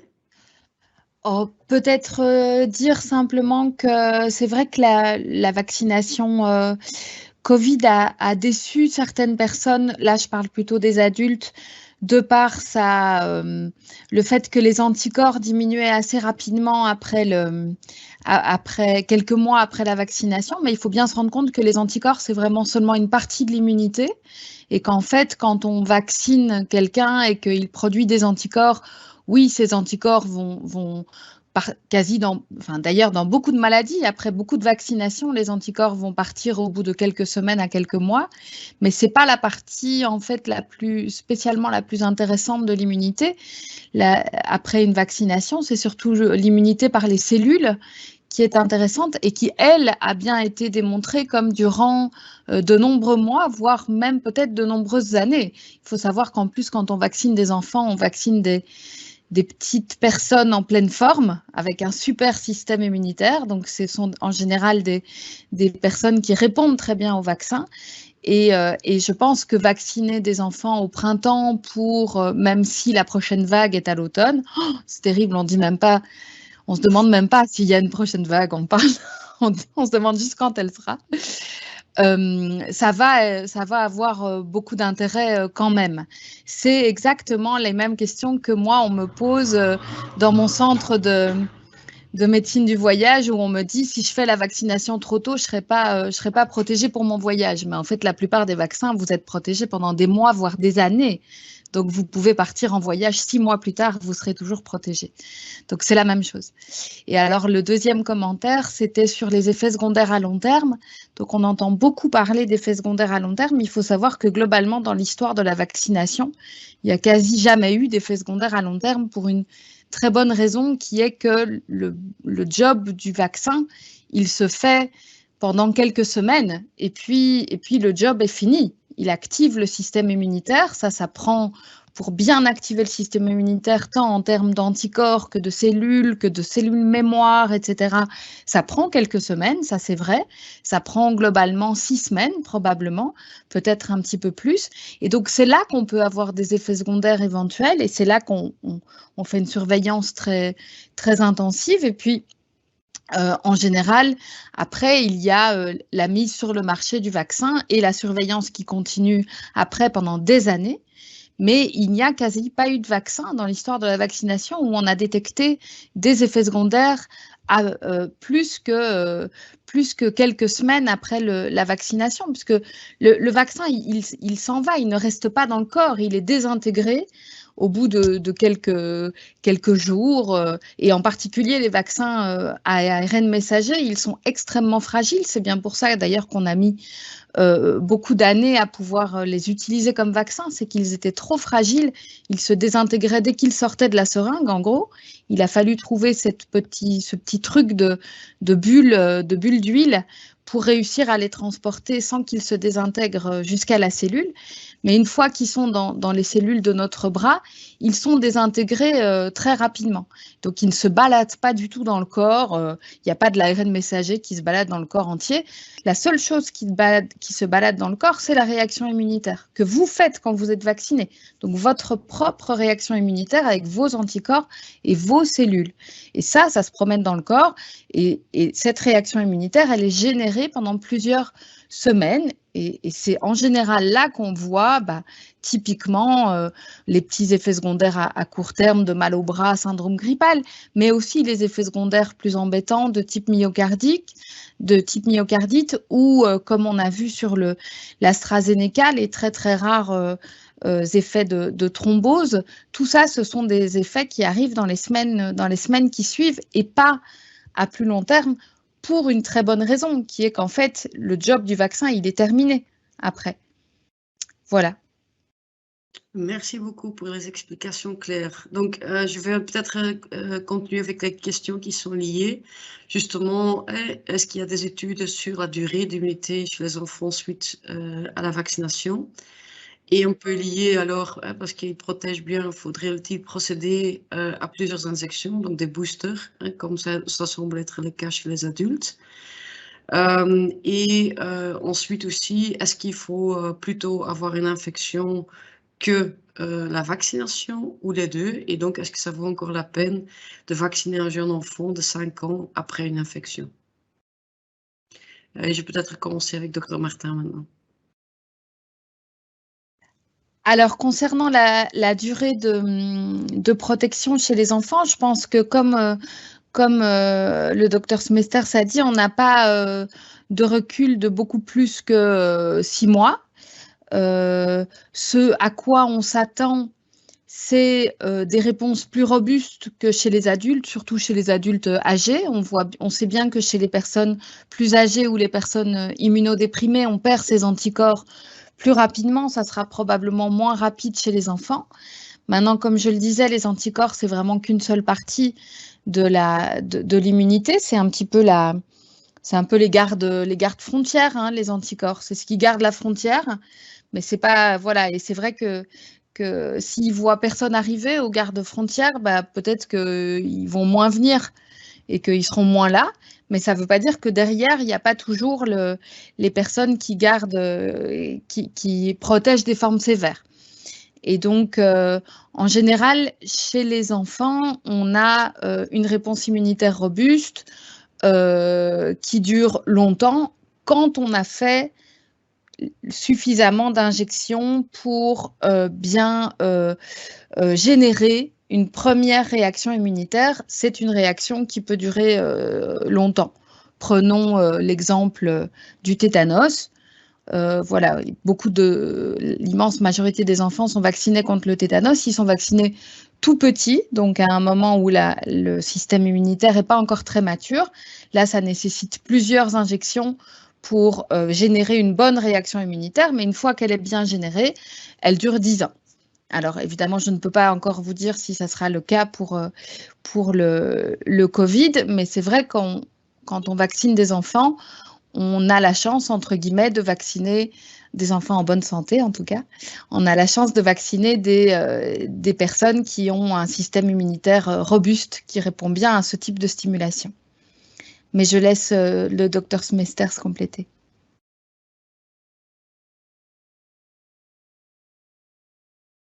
Je pense que tu as très bien répondu, Charlotte. Voilà, merci beaucoup. Très bien. Donc alors, je vais revenir sur une question un peu plus liée à la présentation de Dr Martin. Et donc, vous avez montré un instituteur qui n'était pas vacciné et qui était infecté par les enfants. Donc, est-ce qu'on peut aussi dire que c'est l'inverse et donc est-ce que c'est le professeur qui a infecté les enfants ou est-ce que c'est les enfants qui ont infecté le professeur? Pardon, j'ai mal lu la question ici, c'est plutôt dire que vous avez expliqué que l'instructeur était responsable de la transmission, mais est-ce que ça pourrait aussi être l'inverse et pourquoi vous pensez que la transmission vient du professeur? Alors, attention, j'ai un très grand respect pour les professeurs, je le dis immédiatement. La question du fait que la personne n'était pas vaccinée était importante essentiellement parce qu'il avait simplement il était plus contagieux que s'il était vacciné. Donc, on était dans un moment de Delta, je pense, si je me souviens bien, c'est un article qui est sorti au moment de Delta, de la vague Delta. Et donc, la vaccination diminue quand même la contagiosité de pas mal de pourcents, encore plus du variant précédent d'ailleurs, le variant britannique. La position de professeur, donc dans cet article-là, c'est le professeur qui infecte 12 enfants sur les 24. Aussi, surtout, hein, parce qu'il ne porte pas bien son masque, il faut bien le dire. Hein. Je ne dis pas que c'est facile de porter un masque toute la journée quand on est professeur, je suis même tout à fait persuadée que c'est très difficile. Maintenant, la position du professeur a toute son importance, c'est-à-dire qu'un professeur parle toute la journée, il parle fort pour être bien entendu des enfants. Et il parle, alors ça peut-être pas dans toutes les écoles, mais il parle un peu au-dessus des enfants, c'est-à-dire que les enfants sont assis et le professeur est debout en général. Et donc en fait, il y a absolument tout ce qu'il faut pour infecter les enfants. Et donc la question de est-ce que les enfants auraient pu infecter le professeur, bien entendu qu'ils auraient pu. C'est juste moins probable de par la façon dont une classe fonctionne. C'est pas les enfants qui parlent, enfin, s'ils sont sages, ça ne doit pas être partout, mais c'est pas les enfants qui parlent tout le temps, c'est plutôt le professeur qui parle aux enfants. Il est obligé de parler fort, parce qu'il y a plein d'enfants qui doivent se faire entendre et qui doivent se faire entendre aussi au fond de la classe. Or, on sait que c'est vraiment le fait de parler, et en particulier de parler fort, qui va générer beaucoup d'aérosols. Peut-être dans une classe mal aérée, c'était, je pense, avant la grande campagne sur l'aération des locaux, etc. Mais on peut imaginer une autre situation où un enfant ou des enfants auraient infecté un professeur, comme si, je ne sais pas, il y avait eu une petite fête, voilà, comme mon fils, il fait vendredi après-midi, il fait le goûter de carnaval, et ben là, il n'y a pas de cours magistral avec le professeur qui parle aux enfants. Le professeur, il sera au milieu de tous les enfants, ils seront en train de tous parler ensemble, ils seront en train de manger ensemble, donc a fortiori, le professeur n'aura pas de masque parce qu'il sera en train de manger, et donc bien entendu que dans ce type de cas, cela peut être dans l'autre sens. Et par ailleurs, dans ce cas d'étude que je vous ai montré, l'enfant rentrait chez lui et infectait d'autres adultes. Donc bien entendu qu'il y a des enfants qui infectent des adultes. Encore plus, je dirais, si ce sont des petits-enfants avec qui on a des gestes, voilà, on leur fait des câlins, on leur fait des bisous. Moi, mes deux adolescentes, je n'ai pas toujours encore le droit d'aller leur faire des bisous. Mais les plus petits, on a encore le droit. Et donc là, il y a clairement des gestes qui peuvent contaminer. Donc, le point que j'essayais de souligner n'était pas le fait que c'était de la faute du professeur, pas du tout. C'est de la faute à personne, une épidémie de toute façon. C'était vraiment que dans certains cas, comme par exemple un professeur face à une classe, où ça a été très bien montré dans des articles aussi, dans des chorales. Donc, par exemple, dans les chorales, il y a eu énormément de contamination parce que les gens ouvrent très fort la bouche, chantent, et cela fait vraiment des centaines de milliers d'aérosols. Et donc, il y a plein de gens qui sont infectés dans la chorale autour d'eux. Donc, ce sont des cas typiques où le risque de contamination augmente. Et donc, malheureusement, par exemple, pour les professeurs, c'est du coup particulièrement important qu'ils portent bien le masque. Alors que justement, c'est particulièrement fatigant pour eux parce qu'ils sont toute la journée devant la classe. Mais en fait, ils ont un métier qui est particulièrement à risque d'infection de leur entourage, simplement. J'espère que j'ai plus ou moins répondu à la question. Tout à fait, merci beaucoup. Alors, il y a aussi une question justement à la vaccination des 12 jusqu'à 18 ans. Donc, c'est pour professeur Smisters. Donc, en fait, vous avez parlé de différentes recommandations, etc. Donc, et là, c'est la question, est-ce que c'est le même bilan qu'on fait pour les 12-18 ans ou est-ce que c'est différent? Donc, je pense que l'indication, le bénéfice de la vaccination chez les 12-18 ans est probablement encore plus élevé. La difficulté, je dirais, ça a été la question de la myocardite, mais qu'on comprend mieux maintenant et dont on a pu bien limiter l'étendue et qui nous fait clairement moins peur que ce qu'on a eu comme question en juillet, où on n'avait pas encore tout à fait toutes les données à ce niveau-là. Donc, non, moi je reste dans l'idée, et ça a parfois été un peu une frustration durant cette crise du Covid, c'est que parfois on parlait des enfants comme s'ils étaient tous les mêmes. Non, je pense qu'un enfant post-pubère de 17 ans, qui a une vie sociale très active, qui sort, qui vit en bande, qui a plein de copains, je pense que son indication de vaccination, à titre individuel et à titre collectif, est plus évidente qu'un enfant de 6 ans qui reste à la maison et qui a, je dirais, un cercle et des activités, un corps qui est prépubère aussi. Je pense que c'est un gradient et qu'il faut évaluer cette question en fonction de l'environnement. Et les 18 ans, ben, ce sont des jeunes adultes qui ont un mode de vie certainement très actif, et on a eu quand même, et ça c'est le docteur Martin qui les a soignés, mais on a eu des jeunes adultes qui ont parfois, plus rarement que les plus âgés, mais ont été quand même fort touchés du Covid. Ok, merci beaucoup. Bon, après, il y a quelques questions sur les effets secondaires. Donc, je propose qu'on les prend un peu ensemble. Donc, il y a une question, que pensez-vous du risque de myocardite, parce que là, on en a parlé, mais aussi péricardite, le paralyse de Bell et le décès dû au vaccin par rapport au Omicron bénin pour les enfants. Deuxième élément, c'est est-ce que vous avez des chiffres exacts des effets secondaires graves observés chez les enfants? Pour comment on peut se lancer dans une telle campagne alors que le recul sur les effets moyen et long terme sont inconnus? Je pense que là, le professeur Martin a répondu. Ceci, à l'évidence, disproportionné au regard des effets du coronavirus lui-même sur les enfants. Est-ce qu'il est possible de développer un Covid long juste à partir d'un vaccin? Et c'est une question pour un adulte comme pour un enfant.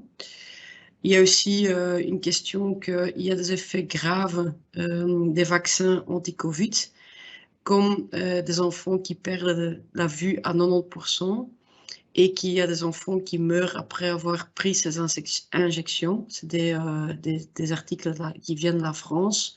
Et une question sur Jadon qui dit pourquoi les médias belges ne me parlent pas de ça. Ça, je pense que c'est moins pour vous. Il y a aussi une question, est-ce qu'il y a des études qui démontrent des effets secondaires plus spécifiquement après la première dose? Et est-ce qu'il y a déjà alors une protection suffisante après une dose? Oui. Et la dernière question, c'est qu'il y a des rapports qui disent aussi, donc Reuters, que l'EMA enquête sur des rapports faisant état des saignements menstruels abondants et d'absence de menstruation. Et la question, est-ce que vous êtes en courant? Qu'est-ce que vous en pensez? Et est-ce que nos enfants vont devenir stériles à cause de ça? Voilà, donc c'est un tas de questions, mais je pense qu'on peut les prendre ensemble. Et je vais donner la parole à la professeure Smisters. Donc, beaucoup de questions, beaucoup de doutes visiblement exprimés dans cette question et c'est bien de les exprimer. Alors, la myopéricardite, c'est un peu la même chose. Donc, c'est aussi une inflammation dans le péricarde. Le péricarde, c'est l'enveloppe du cœur, simplifié en parlant de myocardite, mais il y a souvent une composante de l'un et de l'autre et c'est globalement la même chose. Donc, pas d'inquiétude pour les jeunes enfants par rapport à ça. Alors, le Covid long, je vais essayer de les prendre. Si je ne réponds pas à tout, on les reprendra. Donc, le risque de Covid long après une vaccination, Charlotte, corrige-moi si tu as lu quelque chose, mais je n'ai pas conscience de ça, je n'ai pas connaissance de données à ce sujet. Alors, c'est évidemment compliqué et ça, Charlotte l'a montré, combien la définition du Covid long est complexe. C'est une maladie avec de nombreux symptômes et faire la part des choses n'est pas toujours simple, mais je n'ai pas connaissance de Covid long post-vaccinal et il y a quand même une différence fondamentale par rapport au principe même, c'est que la stimulation immunitaire de la vaccination, elle est ciblée sur un antigène particulier, la protéine spike, alors que le coronavirus, c'est tout l'attirail vivant du coronavirus et une stimulation qui est plus diverse et donc forcément moins contrôlée. Alors, il y avait la question de la perte de la vue. Alors, le seul élément dont moi j'ai été au courant, c'est une vidéo qui a beaucoup circulé sur les réseaux sociaux. Et cette vidéo a été montrée comme étant fausse. Il n'y a pas d'élément de perte de vue à 90% comme j'ai entendu dans la question. Donc ça, c'est pas un effet secondaire qui a été étayé. Par rapport à la stérilité, il y a eu aussi beaucoup de questions qui ont circulé et les données ont été consolidées, notamment chez les hommes où on a montré assez clairement que le Covid, l'infection à coronavirus, induisait une diminution de la spermatogénèse au niveau des testicules, ce qui n'a pas été montré avec le vaccin, mais ce qui a été montré avec l'infection. Et donc, par rapport à la stérilité, il n'y a pas d'éléments objectifs qui permettent d'étayer cette crainte-là. C'est une crainte qu'on a beaucoup entendue, on l'entend moins maintenant, mais elle a été relayée. La question des saignements, donc au niveau des menstruations qui peuvent être un peu différentes, ça c'est quelque chose qu'on observe en pédiatrie chez les jeunes adolescentes qui sont réglées depuis pas très longtemps et les infections virales peuvent induire effectivement des troubles, des petits délais dans les règles ou des règles qui sont un peu différentes. Et donc, qu'il y ait au niveau du cycle éventuellement un signal par rapport à la vaccination, c'est possible, mais pas en termes de stérilité. Donc, il y a vraiment une distinction à faire entre les règles des jeunes filles et leur fertilité. Et je ne sais pas si j'ai répondu à tout ou pas. Presque tout. Il restait encore la question sur est-ce que alors il y a des études sur les effets secondaires après la deuxième dose et alors si c'est le cas, est-ce qu'il n'est pas mieux de s'arrêter après une seule dose? Ok, donc les effets secondaires sont mesurés après les 2 doses. Hein. Donc les études, et il n'y a pas d'énormes différences. La seule différence, on l'a noté, c'est pour la myocardite, dont le signal chez l'adolescent, donc le 16, 22, 23 ans, l'adolescent jeune adulte, était plus important après la deuxième dose chez le garçon. Et certains ont décidé d'avoir une stratégie, les Anglais par exemple, de faire une dose et d'attendre un peu plus longtemps avant de faire la deuxième dose. Donc la question a du sens. Pour ce cas précis-là, pour la plupart des autres cas, il n'y a pas de données étayées dans la littérature à ma connaissance. Alors, j'ai un peu envie de répondre de manière peut-être un tout petit peu... je pense qu'une dose, c'est mieux que 0, clairement. Je pense qu'une dose confère une protection et 10-15 jours après la première dose, vous avez, quand on reprend l'idée de la naïveté, hein, de voilà, être naïf par rapport à ça, le vaccin vous a préparé à une infection ultérieure éventuelle.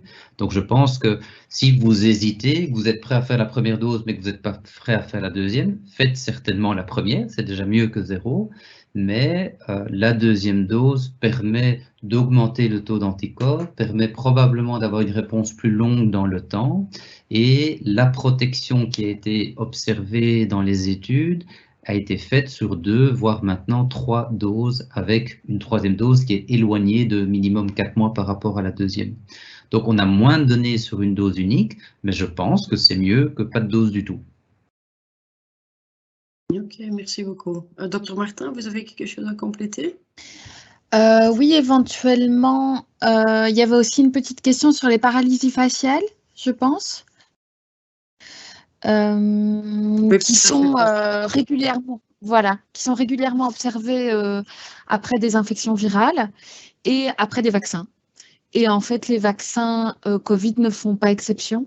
C'est-à-dire que comme c'est un vaccin qui stimule le système immunitaire, il y a certaines personnes un peu prédisposées qui font des paralysies faciales. Mais comme nous, on en voit de temps en temps après une vaccination contre la grippe ou moi en médecine du voyage après une vaccination contre la fièvre typhoïde, quoi. Donc, ça n'est pas, c'est lié, ça n'est pas spécifique à la vaccination Covid, c'est lié à une réaction immunitaire contre quelque chose qui se trompe hein, et qui va sur le nerf facial au lieu d'aller là où on lui demandait d'aller. Mais qui n'est pas, voilà, ce n'est pas, ça a été bien décrit également après la vaccination Covid, mais pas plus décrit que dans d'autres vaccinations. Et alors, je voulais juste peut-être compléter quelque chose sur les troubles menstruels, parce que je trouve que c'est extrêmement...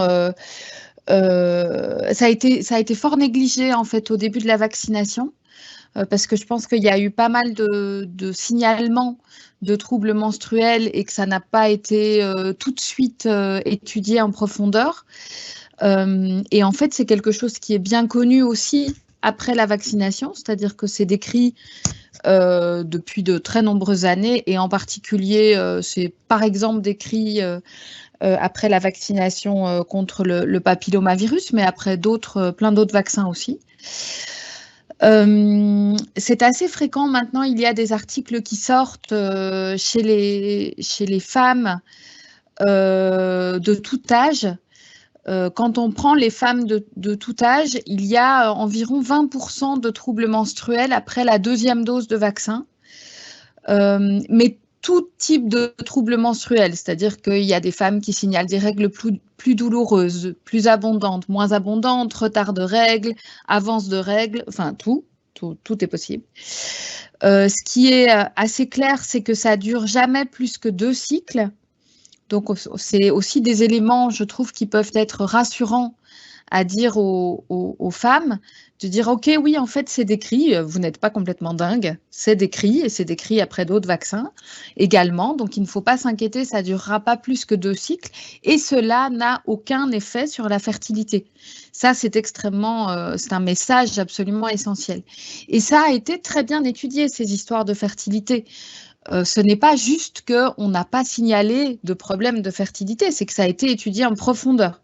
Par exemple, dans des cliniques de fertilité, ils ont comparé les groupes de gens vaccinés, les couples vaccinés et les couples non vaccinés. Et ils ont vu qu'il y avait le même taux de grossesse chez les vaccinés et chez les non vaccinés. Ils ont fait demander des dons de sperme aux hommes vaccinés et aux hommes pas vaccinés, ou alors avant vaccination et après vaccination, chez le même homme. Et ils ont comparé le nombre de spermatozoïdes, la mobilité des spermatozoïdes, le taux d'anomalie des spermatozoïdes. Tout ça n'avait absolument pas bougé après la vaccination. Donc, c'est des choses qui ont été vraiment bien étudiées et pour lesquelles tous les signaux sont rassurants. Je vous rappelle que par ailleurs, c'est logique puisque ce vaccin, il reste dans le bras et dans le ganglion en dessous du bras et qui ne circule pas dans le corps. Donc, il n'y a aucune raison qu'il aille se mettre au niveau que tout à coup on trouve du vaccin dans les testicules ou dans les ovaires. Et donc, ça ne serait pas logique que ça donne des problèmes de fertilité. Mais en dehors de la logique et du concept, c'est quelque chose qui a été étudié et démontré comme quoi ça posait pas de problème de fertilité, mais ça peut, de par la réaction immunitaire assez robuste, occasionner des petits troubles menstruels temporaires. Et ça, je pense que c'est important de le dire pour pouvoir rassurer le cas échéant les gens qui se posent des questions là-dessus. Merci beaucoup. Message important, je pense aussi. Alors, il y a encore des questions qui sont plutôt liées à la confiance, donc due à la vaccination en fait. Donc on dit ici, généralement les vaccins sont proposés, recommandés ou même obligatoires pour les enfants. Elles sont pour prévenir des cas graves chez les enfants. Ici, c'est la première fois qu'on recommande la vaccination pour une maladie respiratoire peu pathogène pour la très grande majorité des enfants. Donc, pourquoi on fait ce changement d'approche et comment l'expliquer et le justifier? Et un peu lié avec ça, donc, il y a aussi la question, justement, si on ne craignait pas qu'il y aurait un rejet d'autres vaccins efficaces et nécessitant confiance de la population. Professeur Smesters. Je pense que cet enjeu de confiance, il est fondamental. C'est le plus important. Cette démarche de prévention, on y est vraiment attaché. Hein. Je trouve toujours triste de voir un enfant qui a une maladie qu'on aurait pu prévenir. Moi, ça me touche encore maintenant quand je le vois. Et c'est vraiment lié fondamentalement à une question de confiance. Donc je suis complètement d'accord. Et c'est pour la raison pour laquelle c'est vrai qu'on est dans des circonstances particulières. C'est vrai qu'on sort d'une crise difficile qui peut mener à certains excès. Et donc, c'est pour ça qu'on essaie de proposer vraiment la possibilité de se faire vacciner. Alors, je crois que dans les différents vaccins pédiatriques, le risque, la fréquence de risque d'apparition de maladies graves varie aussi. Il y a des vaccins pour lesquels je serais plus préoccupé comme pédiatre d'un enfant que je suis si la vaccination n'est pas faite, et d'autres qui le sont peut-être bien d'avoir, mais moins fondamentaux à avoir. Donc je ne pense pas qu'il y ait un vrai changement de paradigme, mais il y a un contexte qui est très particulier pour l'instant, ça c'est sûr. Raison pour laquelle voilà, les informations doivent être données, raison pour laquelle on fait ce genre de séminaire notamment, et puis chacun prend sa décision, et l'avis du Conseil supérieur de la santé le stipule clairement. Hein, voilà, on a un outil de prévention en qui on a toute confiance, mais ça peut pas être lié à des restrictions de liberté ou de choix pour les enfants. C'est une proposition, et c'est aux gens à prendre leurs décisions. Donc voilà, j'espère que je réponds à cette question. Merci beaucoup. Il y a aussi encore la question si le vaccin est toujours en essai clinique jusqu'en 2023. Peut-être Dr Martin ou Professeur Smith. Oui. Alors, donc, les phases 3 de vaccins, donc si on doit reprendre les différentes phases, la phase 3, c'est sur un grand nombre de gens. La plupart les vaccins Covid qui sont disponibles en Belgique ont été testés sur beaucoup plus de gens que ne le sont d'habitude les vaccins. Il faut quand même ça que les gens se rendent bien compte que moi, évidemment, je connais surtout les phases 3 adultes, mais les phases 3 adultes ont été testées sur 10 à 15 fois plus de gens qu'une phase 3 habituelle pour un vaccin. Un des derniers vaccins, en dehors de tout Covid, hein, en dehors du Covid, un des derniers vaccins qui est arrivé sur le marché est un vaccin contre le zona. Sa phase 3, c'était sur 6000 personnes. Et c'est une phase 3 normale pour un vaccin. Alors que les phases 3 pour les vaccins Covid ont été faites sur 40 000 pour une marque, 40 000 pour une autre marque, 20 000 pour une autre. Donc, on est déjà dans des chiffres bien plus énormes. Pourquoi? Entre autres parce que on savait qu'on allait devoir administrer ces vaccins à un nombre énorme de gens et qu'on voulait s'assurer qu'on avait les meilleures données possibles concernant ces vaccins.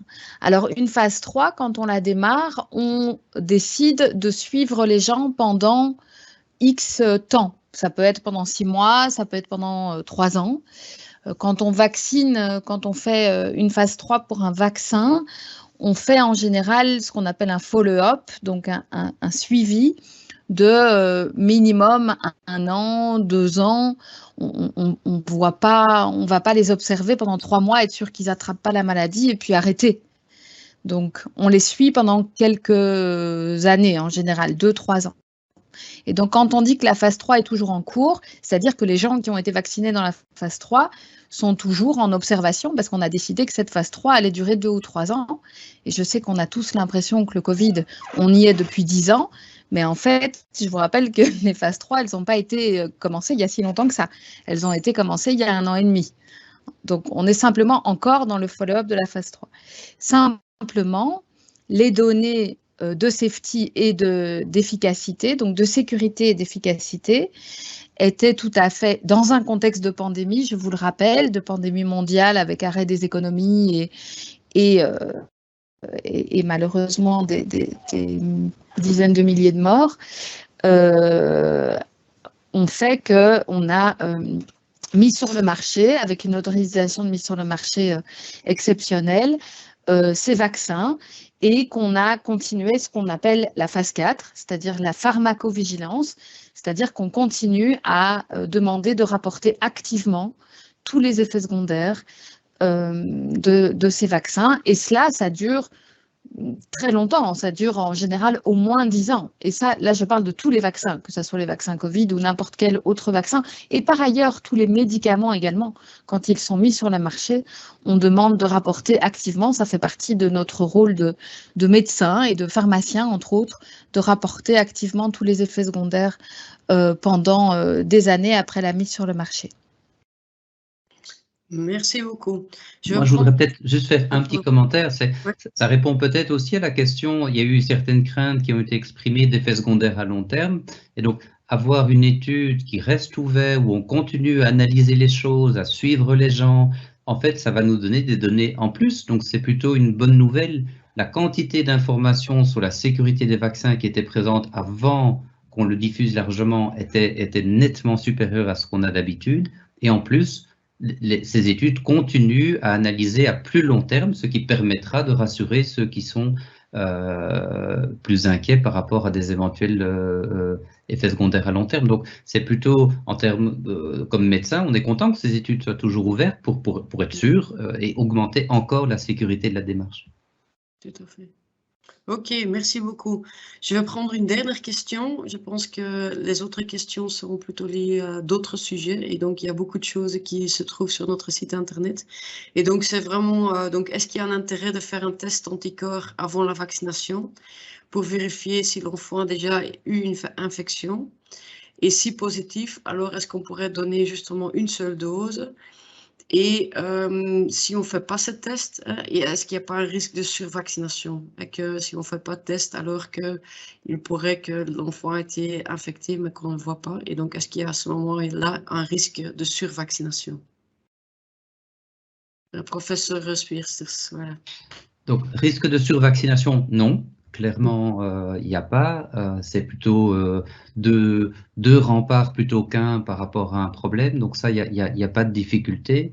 Alors, on a beaucoup eu cette question de cette sérologie. Je vais faire une prise de sang, je vais regarder mes anticorps et puis je déciderai si je ferai mon vaccin ou pas. Alors, on comprend, je crois, bien le raisonnement. Hein. C'est sûr qu'il y a différentes façons d'avoir une immunité et que l'immunité naturelle y contribue aussi. La difficulté, c'est qu'on n'a pas encore de tests de laboratoire qui nous permettent d'affirmer qu'un taux d'anticorps est protecteur. Et donc, vous pouvez me dire, j'ai 500, 1000, 1500 anticorps. Je ne peux pas être certain que si je vous fais un spray de Covid-19, vous n'allez pas tomber malade. Et donc, c'est difficile de répondre à cette question. Ça peut être un choix individuel. Moi, personnellement, je ne sais pas ce que Charlotte répondra, mais je ne le conseille pas parce que je pense que c'est très difficile à interpréter. Et donc, les données sur lesquelles on peut vous conseiller, c'est de dire, ben voilà, avec ces doses de vaccin, on diminue le risque de manière très claire.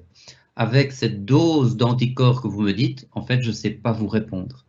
Et donc, je ne pense pas que ce soit une stratégie. Peut-être que ça le deviendra un jour. Peut-être qu'on comprendra assez bien le fonctionnement du coronavirus pour pouvoir dire, ben non, maintenant, vous, c'est bon, vous êtes OK.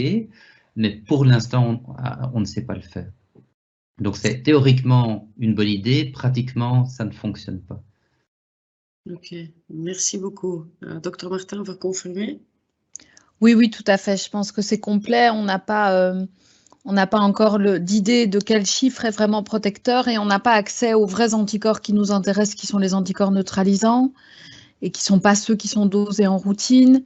Derrière tout ça, derrière les anticorps, on l'a dit suffisamment, il y a toute une autre immunité qui n'est pas facilement dosable en routine. Et moi, c'est vrai que quand on me dit... et par ailleurs, c'est très ponctuel comme mesure. Hein. Vous savez ce que vous avez aujourd'hui, mais vous ne savez pas ce que vous avez dans un mois. À quelle vitesse est-ce que ça décroît? Si ça décroît.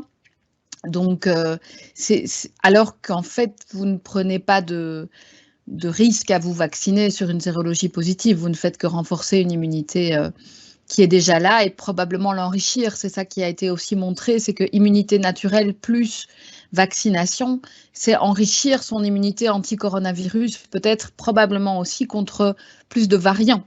Or, je ne veux pas être pessimiste, mais je pense qu'une immunité contre plus de variants, c'est bien. Voilà. Merci beaucoup pour toutes ces explications et toutes ces réponses. Et donc, si on n'a pas traité toutes les questions, je le pense bien, en tout cas ceux liés aux petits-enfants, vous pouvez toujours vous rendre sur coronavirus.brussels. Et donc, là, il y a beaucoup de FAQ, de Frequently Asked Questions, qui sont répondus sur notre site. Et donc, là aussi, vous trouvez aussi les informations sur les adolescents, sur le Novavax, etc., etc. Donc voilà, je voulais vraiment remercier nos deux médecins justement pour toutes les explications qui étaient, je pense, très très instructives et très très balancées. Donc un tout grand merci pour ça.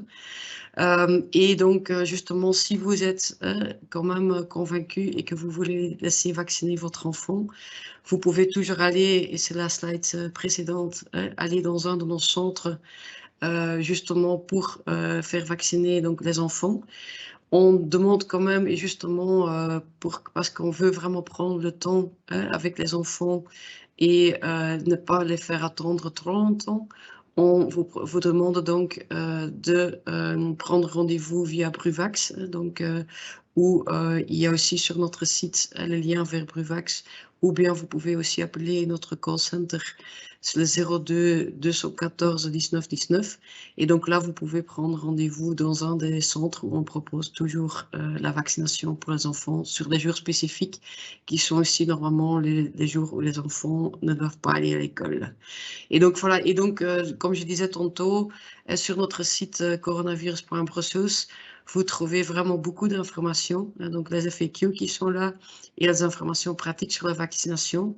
Et également donc le webinaire qui a été enregistré ce soir et donc où vous pouvez revoir les différentes réponses et évidemment vous pouvez également les repartager avec vos connaissances. Voilà, un tout grand merci, un schtroumpf merci et une très belle soirée encore et merci beaucoup pour votre attention et un tout grand merci pour nos intervenants. Merci beaucoup et bonne soirée et protégez-vous bien. On va ensemble sortir de cette crise. Merci beaucoup.